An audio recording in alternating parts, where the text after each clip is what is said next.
If you've been down Longleaf, you probably saw this flashing crosswalk signs just installed over the weekend. And this is all following safety concerns after a 12-year-old was hit and killed while riding his mini dirt bike outside Patriot Oaks Academy. Our Sydney DeShawn is showing us tonight how this new system works and what people are saying about it. This is how it works. When a pedestrian or rider wants to cross, they'll press this button. Once the button is pressed, these orange flashing lights will activate, signaling drivers to yield. This is the Goodrow family, father and daughter on their scooters, outside Patriot Oaks Academy. They noticed new flashing crosswalk beacons on Longleaf Pine Parkway over the weekend. Fun to see all the cars stop for you. It's like you're like the queen or king and you're walking by.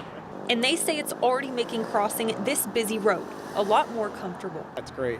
You know, it's a lot safer to cross, and I just used it to go pick her up, and everyone stopped. The addition comes after a St. Johns County meeting last week with the sheriff, school superintendent, public works, and Commissioner Christian Whitehurst. We heard concerns from the community about safety and speed along this stretch of Longleaf Pine Parkway, where we had the tragic incident. That incident, a 12-year-old student hit and killed while riding his mini dirt bike, February 17th. We always mourn and grieve together when anybody passes away in our community, but when it's the loss of a child, it hits close to home. It's a heavy weight for all of us to carry. While the St. Johns County Sheriff's Office says the 17-year-old driver will not face charges, the county is taking steps to help prevent another tragedy, adding flashing beacons to alert drivers when someone is in the crosswalk.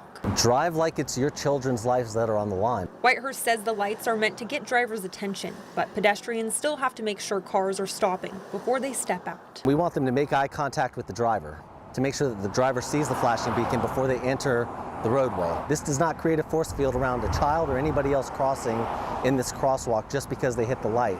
So it's going to take all of us being aware, being more conscientious when we're behind the wheel. For the Goodrow family, the change is already making a difference, but they believe there's still room for more safety upgrades down the road. Maybe a stoplight in the near future, but it's definitely better than not having anything. As for next steps, city leaders say they're continuing to review the community's feedback and data to see what other safety improvements could help slow down drivers and make roads safer near schools. In St. Johns County, Sydney DeShawn, First Coast News, on your side.